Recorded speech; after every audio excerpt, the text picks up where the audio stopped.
ধানমন্ডিতে আওয়ামী লীগ সভাপতি শেখ হাসিনার বাসভবন সুধার সদনে আগুন দেওয়া হয়েছে। বুধবার রাত 10:30টার পর থেকে গোলযোগ শুরু হয় সেখানেও।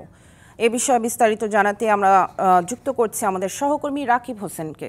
রাকিবের আগের সংবাদেও তো আপনি জানাচ্ছিলেন, আমরা দেখছিলাম আপনার মাধ্যমে সেখানে বুলডোজার দিয়ে গুঁড়িয়ে দেওয়ার কাজ এখনো চলছে।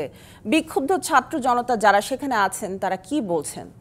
আপনাকে কিন্তু কিছুক্ষণ আগে আমি জানিয়েছিলাম যে কাজ চলছে, এখনো কিন্তু আমার পেছনে আপনাকে যদি একটু দেখাই তাহলে কিন্তু কাজ চলমান রয়েছে। এই সুধা সদন হচ্ছে ভাঙচুরের কাজ কিন্তু এখনো চলমান রয়েছে। এখানে বিক্ষুব্ধ যে ছাত্র জনতা রয়েছেন তারা কিন্তু বলছেন যে ফ্যাসিস্ট শেখ হাসিনার কোনো অস্তিত্ব এদেশে তারা রাখতে চান না। তার প্রতিফলন হিসেবে কিন্তু তারা হচ্ছে এখানে অবস্থান নিয়েছেন এবং বাসভবনটি হচ্ছে গুঁড়িয়ে দেওয়ার কাজ কিন্তু চলমান রয়েছে। এখানে বিক্ষুব্ধ ছাত্র জনতা আরেকটা বিষয় জানাচ্ছেন এবং বলছেন যে হচ্ছে যে শেখ হাসিনা যেই স্বৈরাচার যে শাসনতন্ত্র গত 15 বছরে প্রতিষ্ঠা করেছিল, দেশে যেই অমানবিক নির্যাতন করেছিল সাধারণ মানুষকে, এই ধরনের নির্যাতনের প্রতিবাদ কিন্তু আসলে এখানে হচ্ছে প্রতিচ্ছবি হিসেবে তারা দেখাচ্ছে। এবং তারা বলছে যে শেখ হাসিনা যত ধরনের তার যত কিছু আছে এখানে কোনো কিছু রাখা হবে না। এমনকি বঙ্গবন্ধুর বেশ কিছু মুরালও কিন্তু ইতিমধ্যে কিন্তু ভাঙচুর করা হয়েছে। আপনি কিন্তু এই বিষয়টা জানেন বিভিন্ন জায়গায়।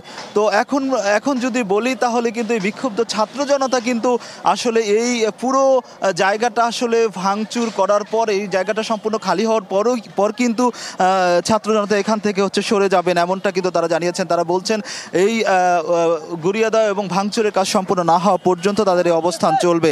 এবং তাদের সবার কিন্তু একটাই, তারা সবাই ক্ষুব্ধ এবং বিক্ষুব্ধ। তারা বলছেন যে শেখ হাসিনা পালিয়ে যাওয়ার পরও কিভাবে হচ্ছে এভাবে ছাত্র জনতাকে নিয়ে বিভিন্ন ধরনের ভিডিও তিনি হচ্ছে টেলিফোন বার্তা, অডিও বার্তা এবং ভিডিও বার্তা পাঠান। গতকালকে কিন্তু আপনাকে একটা বিষয় একটু জানিয়ে রাখি যে গতকালকে কিন্তু সাবেক প্রধানমন্ত্রী শেখ হাসিনা, যিনি পালিয়ে গিয়েছিলেন বাংলাদেশ থেকে ছাত্র জনতার আন্দোলনের মুখে, তিনি একটি ভিডিও দিয়েছিলেন।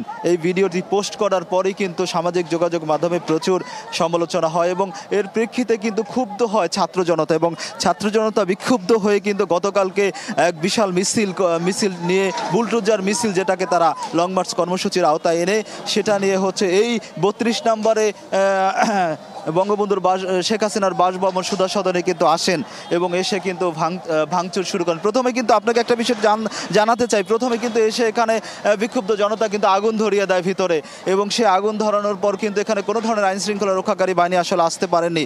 বিক্ষুব্ধ জনতা পুরো বাড়িটা ঘিরে রেখেছেন এবং ঘিরে রাখার পর কিন্তু আসলে তারা বুলডোজার এবং বিভিন্ন ধরনের যন্ত্রপাতি এনে কিন্তু এখানে ভাঙচুরের কার্যক্রম শুরু করেন।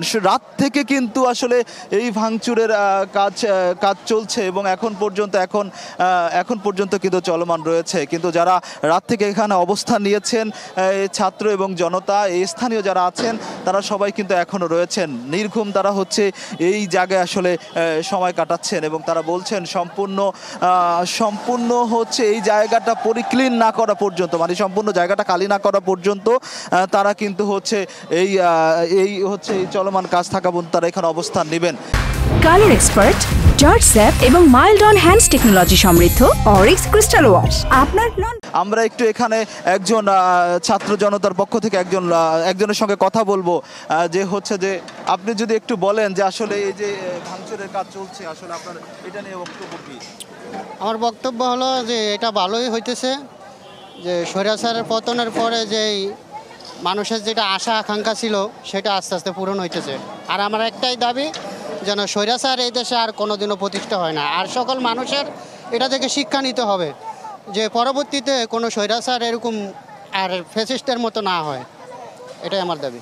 আচ্ছা, আর একটু আপনার কাছে একটু জানতে চাই, আসলে আপনি যদি একটু বলেন যে এই যে বাসভবন ভেঙে দেওয়া হচ্ছে, আপনার অবস্থান নিয়েছেন, আমরা দেখতে পাচ্ছি রাত থেকে অনেকে অবস্থান নিয়েছে, একটু যদি বলেন আসলে এটা নিয়ে।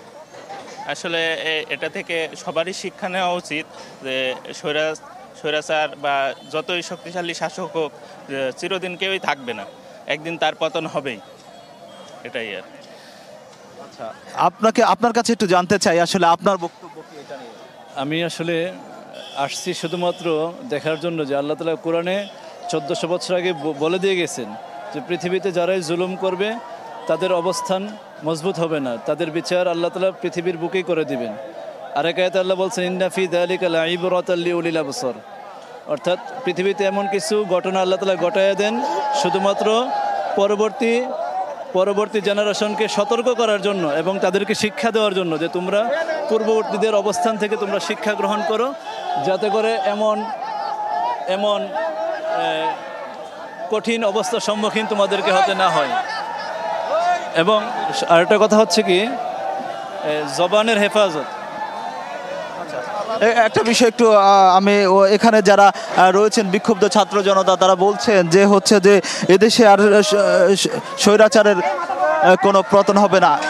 সুধা সদন থেকে এখন পর্যন্ত যদি বলি তাহলে হচ্ছে আপনাকে একটা বিষয় একটু জানিয়ে রাখি, এখন পর্যন্ত কিন্তু এই সুধা সদনে ভাঙচুরের কাজ চলমান রয়েছে। এটা কিন্তু সম্পূর্ণ ক্লিয়ার না হওয়া পর্যন্ত কিন্তু ভাঙচুরের কাজ চলমান থাকবে।